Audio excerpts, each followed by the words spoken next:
Railway প্রতিনিয়ত circular ছাড়ে প্রতিটা ডিপার্টমেন্টের। রেলওয়ে 14টা ডিপার্টমেন্ট, তার মধ্যে এটা একটা।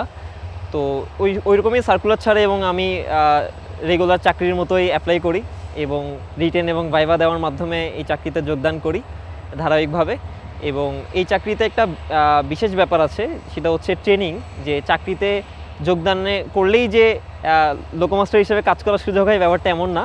এখানে প্রায় 2 বছরের ট্রেনিং শেষ করতে হয় এবং ওই ট্রেনিং চলাকালীন বেশ অনেকগুলো এক্সাম দিতে হয়। রেলওয়ের আইন কানুন, যেটা ব্রিটিশ দ্বারা তৈরি, পাকিস্তান রেলওয়ে, ইন্ডিয়ান রেলওয়ে এবং বাংলাদেশ রেলওয়ে চলমানত আছে যে আইনের উপর, সেই আইনের উপর পরীক্ষা দিয়ে সার্টিফিকেট নিয়ে তারপর হচ্ছে 2 বছর পর সহকারী লোকোমাস্টার হিসেবে কর্মে যোগদান করার সুযোগটা হয়। আচ্ছা, সেটা তো আইন শিখলেন, কিন্তু এই যে ট্রেন চালানোটা এই ব্যাপারটা কিভাবে শিখেছেন? আচ্ছা, এটা প্র্যাকটিক্যালি আমাদের ক্যাব রাইটিং, বিভিন্ন এই 2 বছর ট্রেনিংয়ের মধ্যে আমাদের কিছু ক্লাস থাকে, যেগুলোর মাধ্যমে যে প্রসেসের মধ্য দিয়ে আসলে এই জিনিসটা শেখানো হয়। বিশেষ করে এখানে এই চাকরিতে মেডিকেলটা খুব নজর দেওয়া হয়, যেহেতু এখানে ভিশনের একটা ব্যাপার আছে। অনেকে আছে যারা কালার ব্লাইন্ড, কালার ঠিকমতো জাজ করতে পারে না।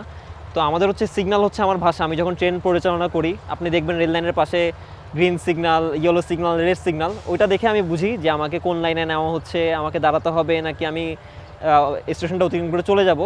তো এখানে কালার বোঝাটা খুব বেশি ইম্পর্টেন্ট এই চাকরিতে। তার মানে হচ্ছে যে বিমান পাইলট যেমন হচ্ছে আগে থেকে সব শিখে তারপর হচ্ছে সে ফ্লাইং করে, আর ট্রেনের ক্ষেত্রে ব্যতিক্রম, আপনাকে আগে চাকরি নিতে হবে, তারাই আপনাকে শিখিয়ে দিবে, এমন কিছু? জি। এখানে যে কেউ চাইলেই আমাদেরকে কোশ্চেন করে, তো যে কেউ চাইলেই এখানে ট্রেন চালানোর সুযোগ পায় না। শুধুমাত্র চাকরিতে যোগদানের মাধ্যমেই এই সুযোগটা পাওয়া যায়। আচ্ছা, তার মানে অন্যান্য চাকরির মতো এটা সার্কুলার হয়, আপনি যদি ইচ্ছুক থাকেন অ্যাপ্লাই করবেন, তারপর হচ্ছে যদি পরীক্ষায় টিকেন তখন আপনাকে তারাই শিখিয়ে পড়িয়ে মানুষ করে ফেলবে, ব্যাপারটা হচ্ছে এমন। বাট আপনার কি ইচ্ছা ছিল যে আপনি ট্রেনের লোকোমাস্টার হবেন? না, এমন আসলে কোনো প্ল্যান ছিল না। আমার রেলওয়ে কেন্দ্রিকই প্ল্যান ছিল না, কিন্তু আসলে ঘুরে ফিরে এই ভালোবাসার জায়গাটা, ইঞ্জিন বা ট্রেন, এগুলোর প্রতি একটা ভালোবাসা ছিল ছোটোবেলা থেকে। তো আসলে ঘুরে ফিরে এখানে চলে আসা আর কি।